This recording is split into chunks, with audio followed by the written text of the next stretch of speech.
Please come in. Please sit wherever you can sit here if you want.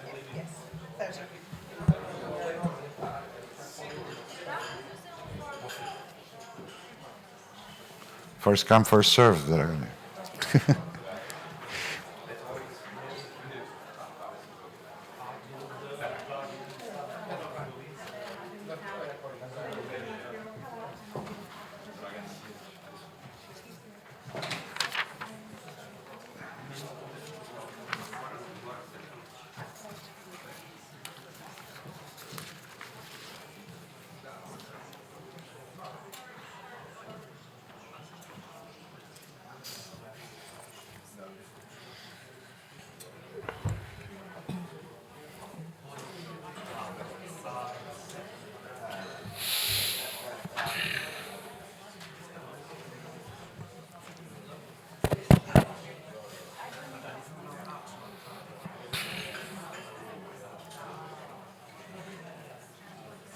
Okay. Do we have most people in here? Okay. Just close the door, please. Yeah. And just tell anybody who plans to come in to come in. Ne znam, All neko right. trebao. Ko sedi ovde? There's nobody there. We are only having 5. Okay. So that's why it lasts an hour, so you can move. Yeah, it's not a problem. Okay. Yeah. An imaginary friend we have. Yeah. Well. Okay. Okay. Please be seated. Please be seated.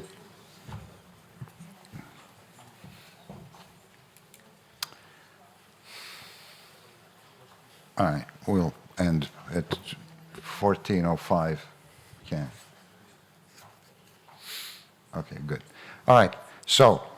Again, welcome everybody, and we're going to have a shorter panel because we have less panelists. It will last for an hour, 60 minutes, and we can start now, so we can get the clock going.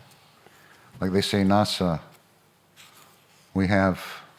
Let's look at that over there. 10, 9, 8, whatever. Ignition, liftoff.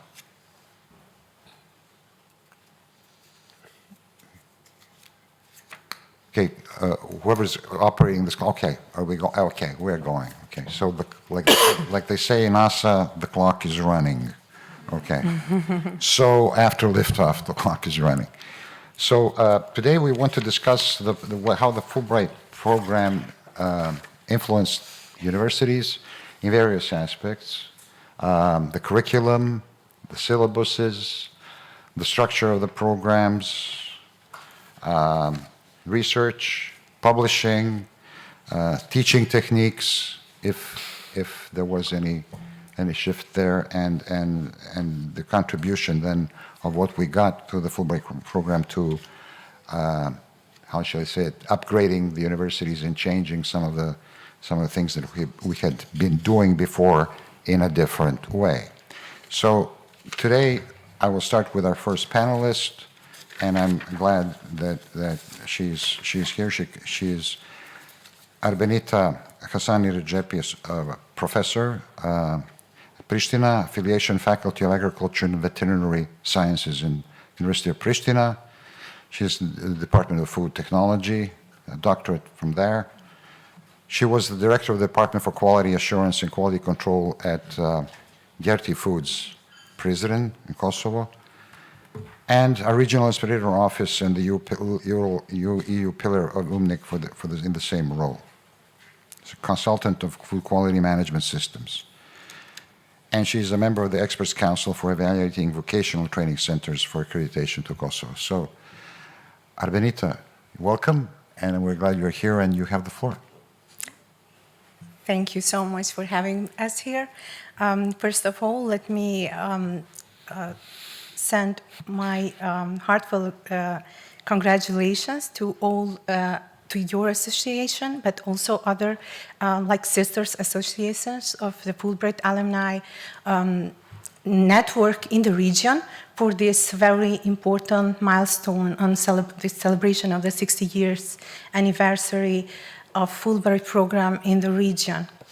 So it's my pleasure to be here.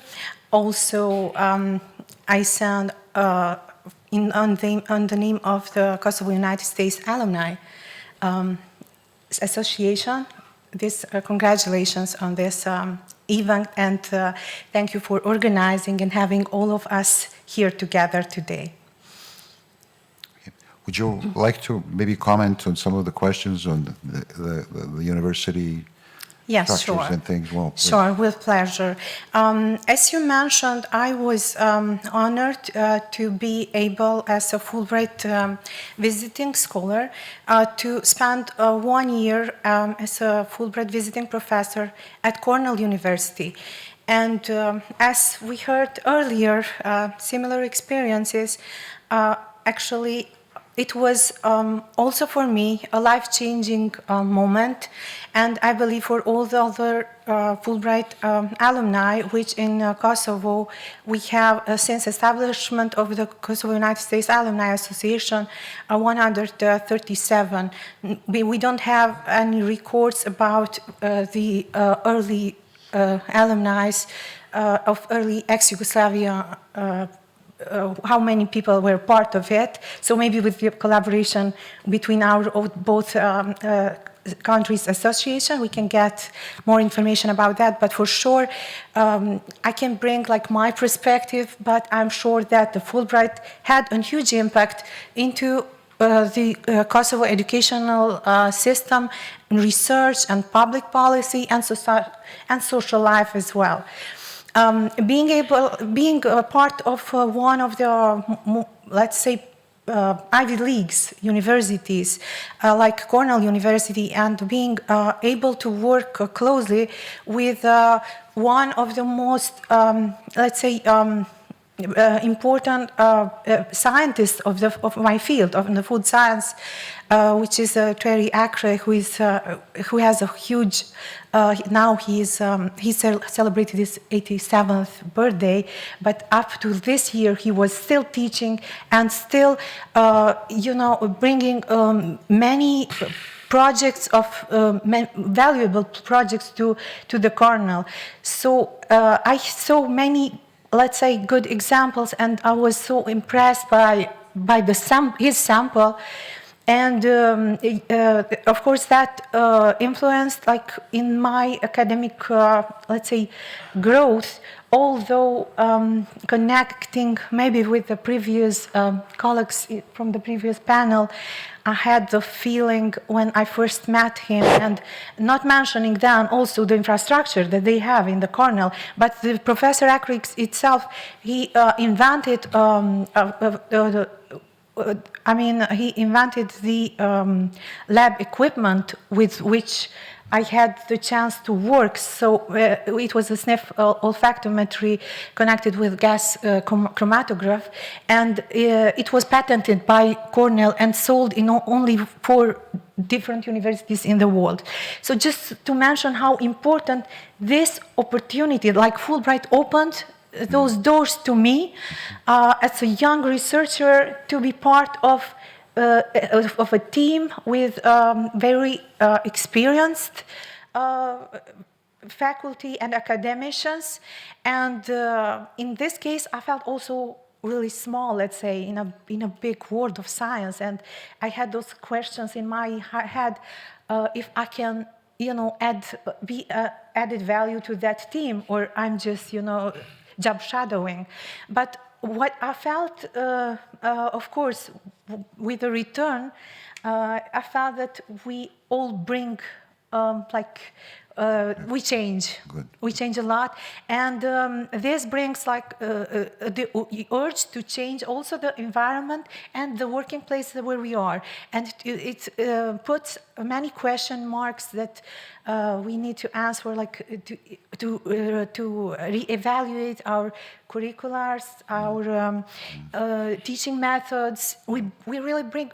I'm not saying that it is easy or with the magic we do the changes, but at least I have the urge to achieve another level. And I'm not stopping by trying to see whatever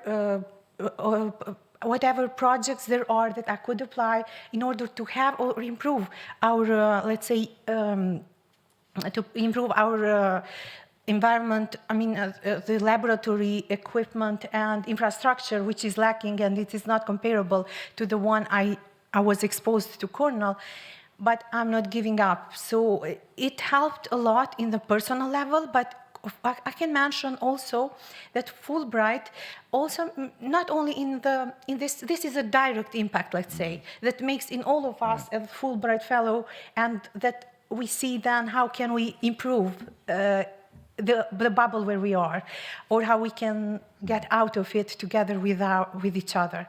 But also it helped indirectly in these topics in education and curricula development and all the elements, indirectly by the collaboration that we maintained with our host institutions.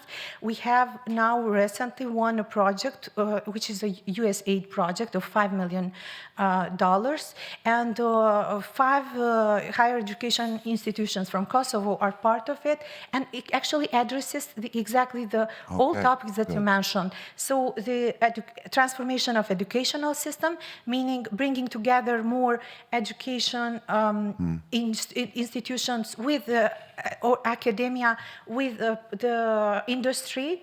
And now at our faculty, for the first time, we have established industrial board, which is as part of the institution, let's say, but has an important role in curricular development, and where we when we let's say translate the needs of the market and the work market into our curricula. Good. And it was done by a visiting professor from United States, together with the alumni, the Fulbright alumni in our country. Well, excellent. That was exactly what I was asking you to tell us. Yes, so this is what I brought as an example, but for sure there are many others that Fulbright really... I'll tell you another thing. There's a lot of you people from Cornell here. Maybe you should start your own alumni. Everybody else, everybody's biography I look at, it was at Cornell. I don't know. Cornell might be, we might need to partner with Cornell at some point. Well, thanks for those, thanks for that. And you guys from the American Embassy, you see, they get $5 million to work out the curriculums. You may think about that in terms of what we can do here. Our next speaker is Tvrtko Jakovina. He's a tenure professor. This is his former head, he used to be head of the Department of History. It must have been a relief when you got rid of that job. It's not an honor, really, but... Department of History. It says here Faculty of Humanities and Social Sciences, University of Zagreb, and we put Faculty of Philosophy in the agenda and had a little misunderstanding with Katarina Beširović on that, and then Tvrtko yesterday told me that actually Faculty of Philosophy in Croatia in English is Faculty of Humanities and Social Sciences.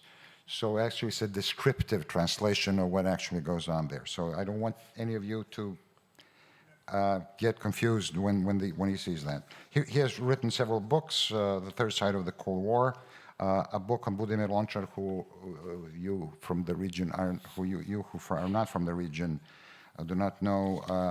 He was the top diplomat and foreign minister of Yugoslavia and a career diplomat, a fine, wonderful man that Tvrtko wrote his biography on in a historical way, and he passed at 100 this year, at 100 years old. 101, yeah. 101. Well, there's a debate on when actually he was born here. But anyway, yeah, well, we used to, well, he knew him well, I did too, so I need to mention that's a great book, by the way, that I read. He's secretary of the Croatian Fulbright Alumni Association. He got his MA in American Studies at Louvain in Belgium and his PhD from the University of Zagreb. He was a Fulbright visiting researcher at Georgetown University and at the University of Kansas. Okay, so Tvrtko, how do we see our issues at the university now in light of the Fulbright experience? In many different positive ways for me personally. The problem we have we do not have, especially in Zagreb, maybe at my institution, a Faculty of Humanities and Social Sciences, we have translated that almost 15 years ago, that we do not have really a community. So I would say that Fulbright benefited me much more than, than I was able to spread the practices or the ideas maybe, or even encourage many other people to go, which is not connected with Fulbright. It's simply connected to the way how we work. But for me personally, that was instrumental in many different ways, primarily because I was at Georgetown because of the archives, National Archives in Washington area, in Maryland. And without that, I wouldn't be able to write a PhD, which was on Yugoslavia and the United States from 45 to 55, especially at the time when Belgrade archives were closed. That was at the beginning of 2000, so that was one of the reasons. So for me, without that, I wouldn't be today. I wouldn't be able to even get PhD with that topic and fulfill my research interests. Things when it comes to teaching a little bit blurred, because I was at the University of Kansas at the beginning during my sophomore year. But what I've learned, and then it was repeated partially at Georgetown, was the use, something that was almost sacrilegious when I was studying in Zagreb, that you use different sources and that you might read fiction, although being a historian. And trust me that I was, when lady who was teaching history of Brazil to me, which I took, something that I wasn't able to take or to listen in Croatia, so I thought, well, why not? I'm interested in Latin America, let's do it. That one of the things we had to do was to choose a fictional book from a list on Brazil, So I still use that, and I try to force my students to read at least Krleža or Krleža's essays dealing with 20th century or talking on 20th century, but other writers, and I think that is one of the things I still hold from that. It's a great choice. I love Krleža, but he's not popular either in Croatia or here. Yeah, well, not that much.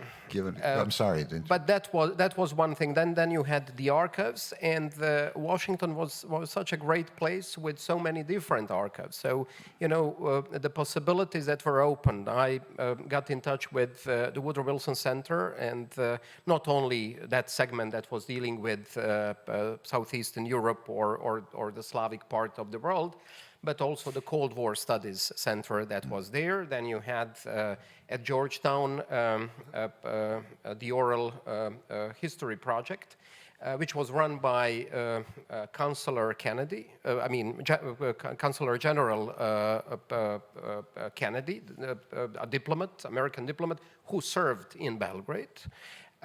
So because of that, he was interested in having very many diplomats who served in Yugoslavia, and he interviewed them, so that was a great source.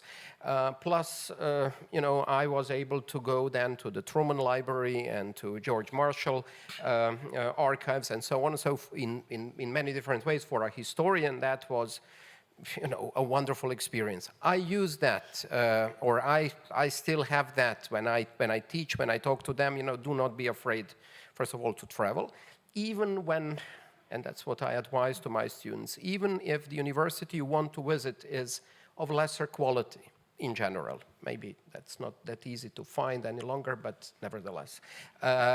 Go, because the experience of being abroad, being able to talk with different people, different experiences and so on, is going to benefit you.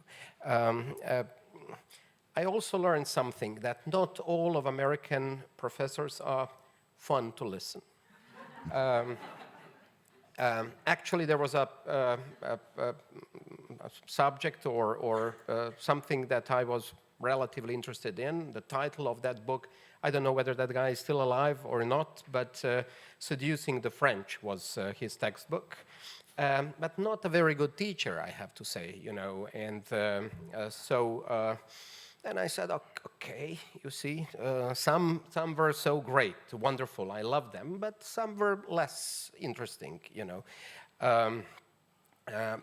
Something that I was never able to emulate, and probably all of you will share that experience, unfortunately, with me. That's not just our part of the world, it's the European phenomenon, I would say. It's so hard to get students to read and to prepare material prior to the lecture, and then to simply have a discussion or debate or conversation on the material read. That is a little bit frustrating still. And then I even had a method to invite someone. Sometimes it was someone from the embassy maybe, or if they had some very young diplomats who recently graduated, to come and then to say to my students, you know, every week I was supposed to read 150 or 250 pages, you know, just to show to them, first of all, you see how what are the Americans doing, and, you know, what about you? It was never appreciated and certainly never followed, but this is what I was trying to do or trying to achieve, you know. However, they do like, and I do that, different things. If I can take them to the movie theater or make them see something, or maybe go to the to theater in general, you know, with them, I do that. They go. That's something that I more or less experienced in the States, but it's not always opening the debate, you know. So we have, I think, more structural problems with our education and with our high school and elementary school kids or students once they come. And I think that whoever is, maybe Fulbrighters are not really the best address to tackle that issue, you know. That is something for elementary school teachers or the experts on the elementary school teaching, you know, something we do not get in Europe. And in good American schools, they do, you know, they are able to talk, they are willing to ask, they know how to ask questions, you know. Someone mentioned, you know, I was the ambassador, I was the first one.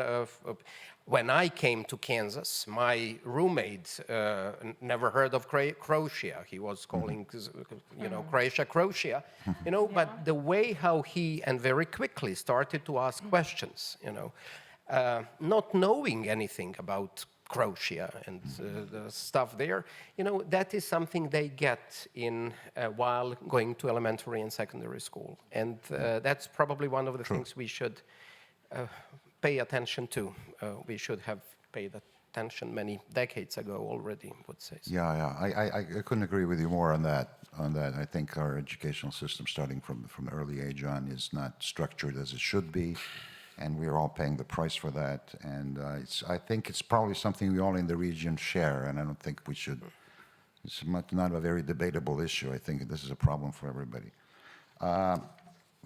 But thanks for your insights on that. Now, Goran Petković has not given me his resume. I know him, you know, for a long time. Since I was in the School of Economics, Department of Economics, Belgrade University of Belgrade. Petković is there, a full-time professor. So I will let him introduce himself in a couple of sentences and then follow up on these issues. Yes, I will. Thank you very much. Maybe we should restart the time. No, here. the clock is stopped, and I'm watching it. Houston, we have a problem here, but don't worry, Ivan's watch is working, so not to worry. Very good. Now, so now it's moved. Okay. Ivan, thank you very much. One of the first things that I've learned in USA was about changing the way of thinking, and one of the things was to start your presentation, your delivery, lecture, or whatever, with some kind of joke, attracting attention. I was never good in this, but you helped me this time to do this. I'm teaching at the Faculty of Economics. I'm teaching retailing, marketing channels, marketing in general, and That was my actually idea when I applied for the Fulbright, to learn something about that important part of marketing in the country that is cradle of modern retailing and good retailing practices, changing the way of thinking. Actually, Miroljub Labus yesterday mentioned two halves of our Fulbright work in USA and here in Belgrade. For me, it was also preliminary time here in Belgrade, where Dida Stojanović actually was coaching me how to make a project. She asked me project. I didn't know what she wants from me. And I started to develop a project, and one shy young girl at that time, Vukica, also helped me very much to develop it. And they gave me advice of my life. I applied for some small, modest universities, and she asked me, would you like to go there? Yeah. And I said, maybe I would like to go some better university, but I will not get it. And they told me, if baby does not cry, never get a bottle. Ask what you want. And I changed my way of thinking, and I asked for the best professor in that area, Barry Berman, very famous professor of marketing in USA, never hoping to get it, but I got it. Not only Barry Berman, but Joel Evans, who was also at the same university, Hofstra University on Long Island, close to Manhattan, and I had very good friends there, and how it changed the way of thinking. I was one of the people going to USA at that time. A lot of people from Faculty of Economics went in USA on Fulbright, Ron Brown, Hubert Humphrey. Here in this room, there are 5 of us from Faculty of Economics going there. All of us came back with new knowledge, with the new books. We developed new syllabuses, changed our curricula, and after that got one of the most important support coming from US Embassy here, but it actually connected with our experience from USA. That was translation program. It was time of change, 2000 year. I was on Fulbright 2002, and at that time we had big transformation of society, big transformation of the university as well. And old books were not suitable anymore. We needed new one. A lot of new, particularly American books were translated, helping us to transform our curriculum, syllabus on the different courses, particularly in sociology. Giddens was the first one. After that, Gregory Menke, Principles of Economy, then the Viploš, Burda, Macroeconomics, Varian, etc., etc. 36 books are now in use. Our curriculum is totally different than it was. Personally, me introduced with my colleagues from my department, CRM, which was very new at that moment, customer relationship management. I learned about it during the stay in USA, and I also managed to involve Professor Barry Berman as co-author of that book. So students in Belgrade had the opportunity to learn from our joint experience, our joint effort, from our joint book. Colleague of mine, Dragan Stojković, went also on Ron Brown scholarship, came back, introduced later e-commerce as a new course, with the absolutely American way standardized syllabus and translating a book for that course. So studying in Belgrade is not very much different than studying in some good American university. Even better, we opened our mind to invite different schools, and the consequence of it, we had several attempts of different curriculum in English, with HEC from Paris, with Texas A&M from USA. Now we have currently 2 active undergraduate courses with London School of Economics in English, double diploma, and 1 new on master degree in applied economics with Free University of Berlin. And it is actually the consequence of changing the way of thinking. My professors thought they need to write a book, they need to deliver the lectures, they need to ask students and to see what is there, to evaluate their knowledge. We, after stay in USA, we learned that some things can be outsourced, that we learned that it is better to use good book, not my book, but good book. We learned that it is good to transfer the knowledge. Maybe sometimes we even exaggerate in that way. Last 2 weeks I could not deliver any lecture of myself because I had the sequence of visiting professor giving the lectures instead of me, so I now must figure out how to finish semester and somehow wrap up the semester. But anyway, it is good because all of them know to read. They will read textbook. But this is great opportunity if they have a chance to hear somebody else coming in Belgrade and saying something else that is relevant in that other community.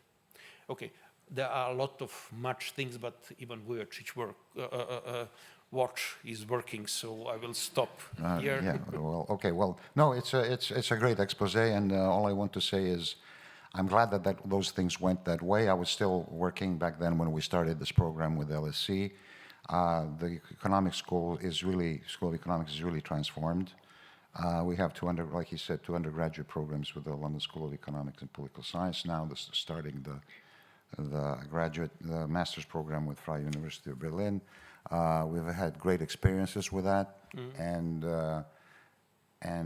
it also opens the door to our students to get good jobs here. Because if you think about it for a second, so I'm abusing my position as moderator, but there's only 5 of us, so I can do that for a minute or 2. Because if you want to get a degree in London School of Economics and Political Science, which is like one of the top schools in Europe for certain, maybe in the world, for economics and political science, the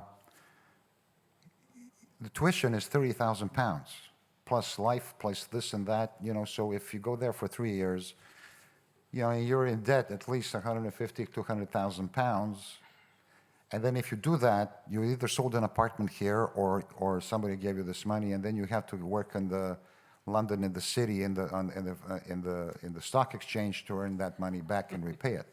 Here, when the students at a much lower price, like maybe 3% of that price, get their degrees, that are degrees compatible because you get degrees from our department in Belgrade after finishing, because first they finish their first year here, and then they get a diploma of Belgrade University School of Economics, and they get University of London diploma under the program of the London School of Economics. So this has really transformed the thing, and then they get good jobs here in banks, in private firms, et cetera, et cetera, et cetera. So they don't have this. In fact, it's keeping more of them here than exporting them, because this was one of the things that was a complaint about this. But I know also that the School of the Department of Political Science has made major changes. Our next speaker is Dragan Simić, professor and former dean. He was former dean till a couple of months ago, between 2015 and 2024. Still crying. Yeah, well, University of Belgrade Faculty of Political Science.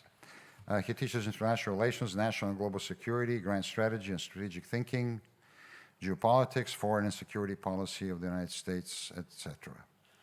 Serbian-American relations.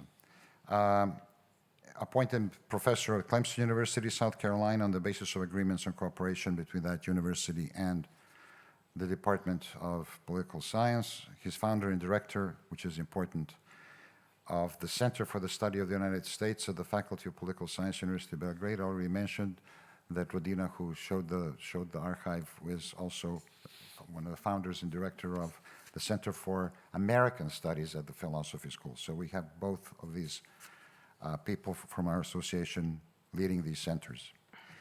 He was in a Fulbright scholarship program for U.S. foreign policy at the University of South Carolina in 2003, and visiting fellow at the Matthew B. Ridgway Center for International Security Studies at the University of Pittsburgh in 2006. So, Dragan, give us your take on how things have changed and how this has all affected after your school in particular.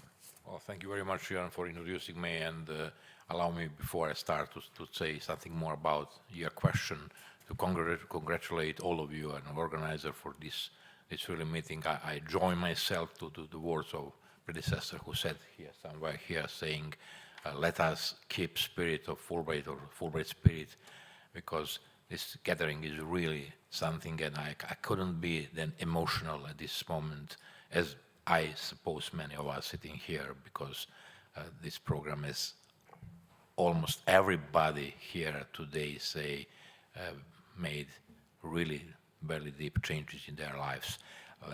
As you said, I spent some time. It is not Fulbright lasting 1 year, 1 year and a half, but Fulbright 6 weeks Fulbright.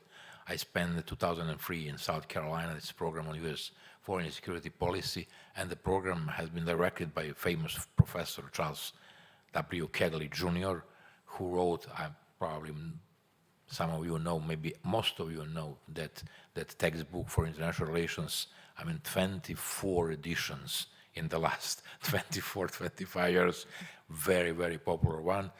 And well, it was that year 16 people from all over the world at that program, and we call ourselves F-16, and we call ourselves lucky bastards, because I said intentionally 6 weeks, but within the framework of those 6 weeks, we had chance to travel all around the United States.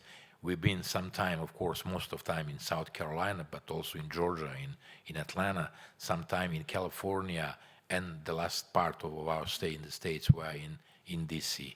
Well, trying to answer, to meet your question, to say, well, one word, Fulbright programs, and my stay in the United States during Fulbright program made substantial and profound changes in faculty programs, even both curricula and syllabi at the Faculty of Political Sciences, for many reasons.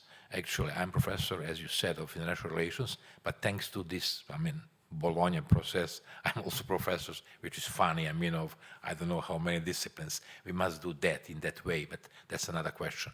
But I'm professor of international relations, and as all of our colleagues here knows, in their fields, nevertheless, sciences, social sciences, history, politics, economics, etc., most of literature, valuable literature, come from the United States.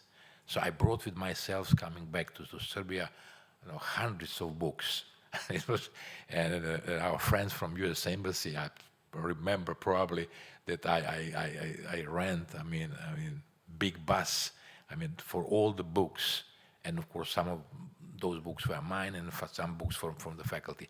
Well, but in teaching methods, Professor Jakovina said one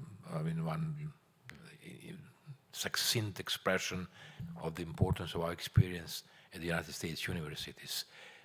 This is that preparation of the students for the lesson. before they listen lesson. I mean, to read as much as possible. Of course, I did that, dear colleague Jakovina. With success or not, I don't know. With some success, Professor Vujačić, he is in this room and he knows that as I know very well. I don't know whether students like me for that or not. Probably not. But all the time I've been trying to tell them how important is hard working at the universities, trying to pay their attention that US students pay for their scholarship tuition. I mean, I don't know, depends. I've been sometime at the Pepperdine University where tuition per year is $78,000 per year, which is, I mean, unthinkable for Serbia. I mean, for this country, we have to pay for master programs here 1,000 euros. I mean, which is nothing. And asking them, I mean, and from them to work harder and to use their time during the lesson to ask professors to take part in the discussion, not to be silent. Our students, I mean, are mostly silent, passive during the lesson, before, during the lesson, and after the lesson. So it is the first experience from the States. But that was really a chance for all of us in this stay in the United States to meet very important professors, as many of you said, dear colleagues, distinguished colleagues here in this room, for us, Fulbrighters, almost all the doors were open during our stay in the United States. I've been wondering how possible, I mean, for us, for that group of 16 people, to meet, I don't know, Professor Nicholas Onuf, I mean, real star at that time at the University of Southern California, Gregory Treverton, who used to be at that time, I mean, chief of analytical department in CIA, for instance, during our stay at the Random institution in Santa Monica, to mention Linda Brady, who used to be advisor of President Bush, Gerald Rosati, I mean, to mention names and names and names. But for almost everybody of us, all the doors were open. During our stay in White House, I mean, as a tourist, this group of Fulbrighter, Stephen Hadley, at that time National Security Advisor, dropped in the room. That was time, July 20, when at that time President of Serbia government, Zoran Živković, suggested some kind of Serbian involvement with his army in American missions in the world. And so he was delighted and asking who is from Serbia here. It was Stephen Hadley. Mark Grossman as well. He lately helped me a lot to establish this center. You mentioned the Center for the Studies of the United States. We celebrated this year 20 years of this center. We've been surprised. I mean, most of the people in that group. I am now in contact with almost all of them, with the professor of international relations at Nagoya University, Masaki Hirata from India, Anindo Majumdar. I know all the 16 names, but I'm not going to take our valuable time to number all those names from Italy, from Russia, from Philippines, from Brazil, from Mexico, all from France. All of them use in the same way knowledge from the United States, books, and they said the same thing. They've been surprised by the openness and kindness and friendship they found in the States during their stay over there. I mean, that is really something for us. But Dragan, you also started you also started the center. You also started. Yeah, the idea you also started a master's degree program. Yeah, thank you, Ivan, for asking me that. But this is a long story, and I'm not going to. I mean, I need half an hour. Quite a little shorter, Few sentences. Give us the short version. Yeah, I'll do my best. Only a few sentences. Actually, the idea for the establishment of U.S. Studies Center, Professor Labus being present, and thank you very much for that. 20 years after that, for being with us at that time. Was born in South Carolina. First time I said to the people in the States, to Professor Kegley, to Dan Caldwell at Pepperdine, to Gregory Treverton, that I'm going to establish some institution, institute or center in order to bring closer knowledge of the United States to Serbia. It was 4 years after some events. And they've been, they've been very open to support the idea, all of them, and the people for the Department for Higher Education in Department of State, and of course people in the U.S. Embassy. And really, I can't find enough kind words to say how I'm grateful to the people from U.S. Embassy. Here is Vukica. I mean, all of them in the span of time in the last 20 years for really all the time supporting our ideas. And we launched that program. I made that center 20 years ago. They sent me to Norway to see how it works in European countries, American studies programs. And I spent, I can't remember, maybe even 15 days in Norway. It was the oldest department for British and American studies. Had started from 1984, I don't know. Professor Ole Moyen at that time used to be Secretary General of European Association for American Studies. And of course, not inventing hot water, we do the same with those disciplines, exploring, I mean, American foreign and security policy, American law, American economics, American popular culture, American history, liberal tradition, and the history of I mean, not only Serbo-American relations, but relations between all this region with the United States and Serbia, now is Serbia. And I'd like to mention this time cooperation we have, thanks to Fulbright also. I mean, all the time I'll try to undersign myself as a Fulbrighter. We have very fruitful cooperation with Clemson University. Every year in the last 8 years, American students come to Serbia, to our faculty, spend 3 months and a half. We teach them, Professor Vujačić, Professor Kovačević, me, and I don't know who else. We teach them, and we are all on the basis of that agreement professors of Clemson University. And we have another one project which is over, unfortunately, in the last 2 months, but hope we will have proceedings of that project. It is cooperation with Ohio State University, Serbian Education Alliance. And what is really important in this, and I'm really stopping right here even, we had in the center more than 500 American professors, distinguished people from higher politics, professors like Francis Fukuyama, like John Mearsheimer, Daniel Fried, Undersecretary, I don't know, James Steinberg, to mention some of them. And we succeeded, and some of our colleagues mentioned here, to translate, Professor Živojinović and me, very important books, thanks to this program sponsored by U.S. Embassy in Serbia. It was Schulzinger book, Joseph Nye books, and Mearsheimer, 2 editions of his book. I mean, I'll stop right here. Okay, good. Thank you. Thank you. You better, because I don't like Ohio State. I went to Michigan, and they hate each other with the football games. Anyway, just a little joke. But it's a line I used. You know, I benefited from the American educational system. I went to the University of Michigan in Ann Arbor, and I learned to hate Ohio State.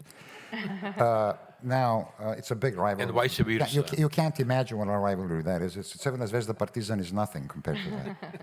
Now, there's another subject I think I would like to bring up, and this is something that has to do with what we as Fulbrighters maybe could push to get some kind of cooperation going between the universities or the department levels. I know one thing that we, for example, in economics, we have a relationship with the Department of Political Science at Economics in Zagreb. We have another one with Ljubljana. We have the whole economic schools with these 3 have some kind of joint cooperation going on.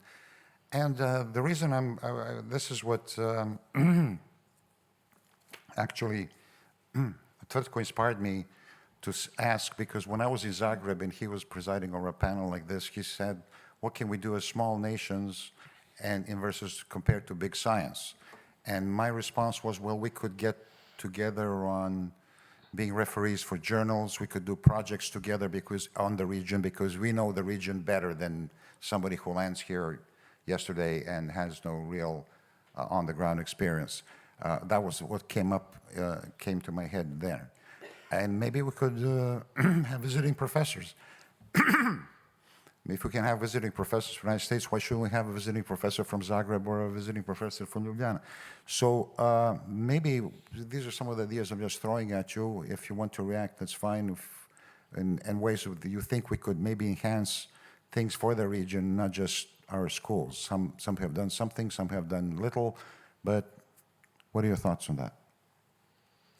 Yeah, actually, I think it's a great point that you raised. And while you were raising this issue, I was thinking I am coordinating some of the CIPUS project for my university, and actually we are partners with many universities from the region, but unfortunately still we from Kosovo and my colleagues from Serbia, we meet in one third country, let's say, and we still did not have up to now the opportunity to have these exchanges between us. So I think that maybe for us as Fulbrighters, it is let's say an alarm for clock for enhancing this collaboration. And I think if we and academia will not do that, I'm sure that all the other levels of our society is even harder. So I really agree that we should start thinking of breaking the walls. And I like very much the saying that you, besides the knowledge and commitment, you also put the values. And we all, I believe we all agree that with our chance of being for some time in United States, the one value that we all appreciate is the respect for and appreciation for diversity and inclusiveness. So if we bring that into our society, I think would be really a great achievement to be more focused on our shared values than on what puts us divided. Okay, thank you. Tvrtko.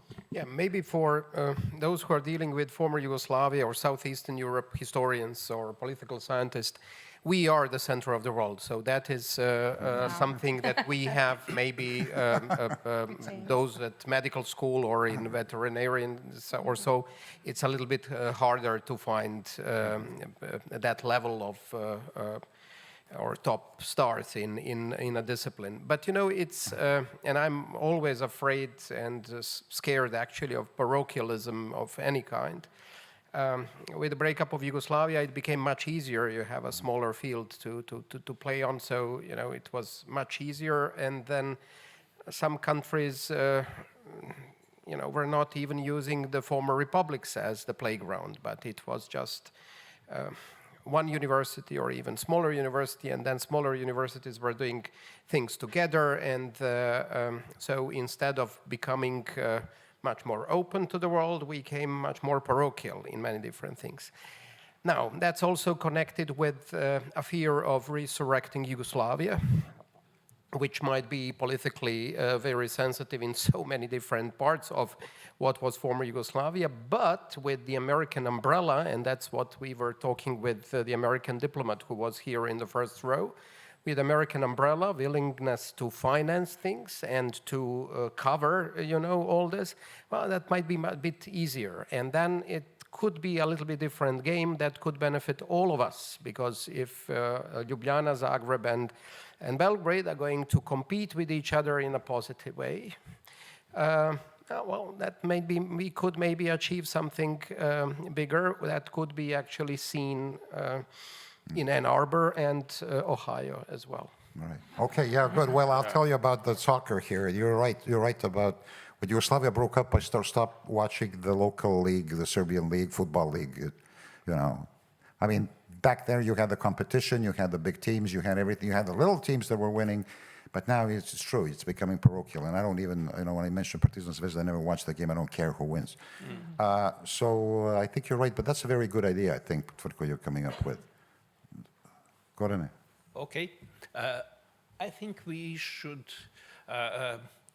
work together on good ideas and good projects are working. I will give you two examples. One example is currently very interesting and exciting on our faculty. Although I'm not involved in this, this is a forensic accounting program supported by also U.S. Embassy and all this international cooperation program. It's new, it's interesting, it's important, and the interest from the region for forensic accounting is enormous. And for the first time after many years, we do have for one course, we do have something like 4 or 5 applicants for one place. And they receive only 40 candidates each year, and most of them are on a waiting list for some next year. So good idea is okay, and it is attracting attention across the region. Another example of good idea is something that I am involved in, and also Michael is, and he was talking about it. It is the cultural heritage.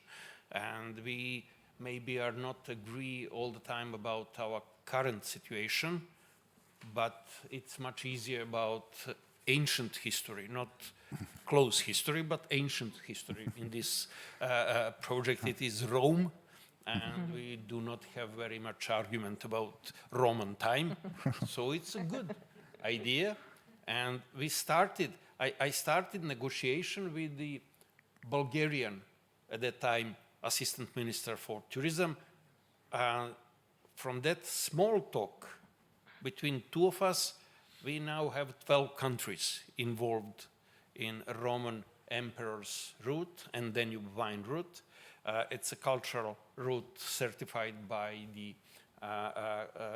EU, by the Council of Europe, and it was supported as well by the US funds, and Michael continued his research here as the archaeologist, but we as the economists, as the people from marketing, people from the NGO sector, people from the wine sector, all of us found this strong idea that could be useful for us, and we are developing project by project, year by year, and it lasts for more than 12 years, and I believe it will last.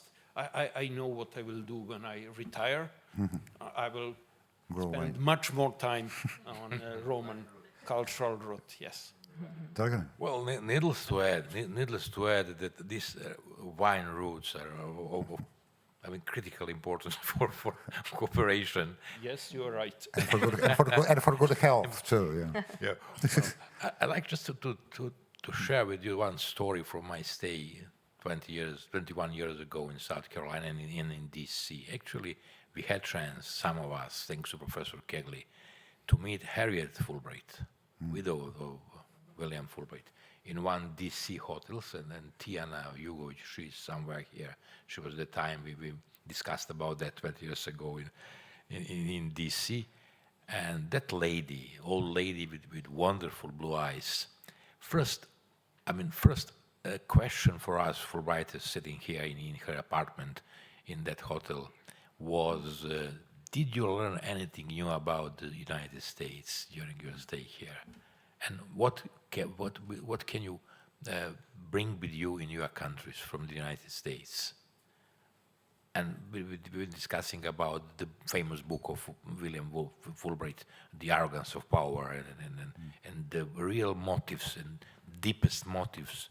Somebody discussed about that today here, of Senator Fulbright to launch this project, to launch this foundation without profit, any kind of profit for him in person. I mean, profit in money, because in our time, any profit which is available is profit in money.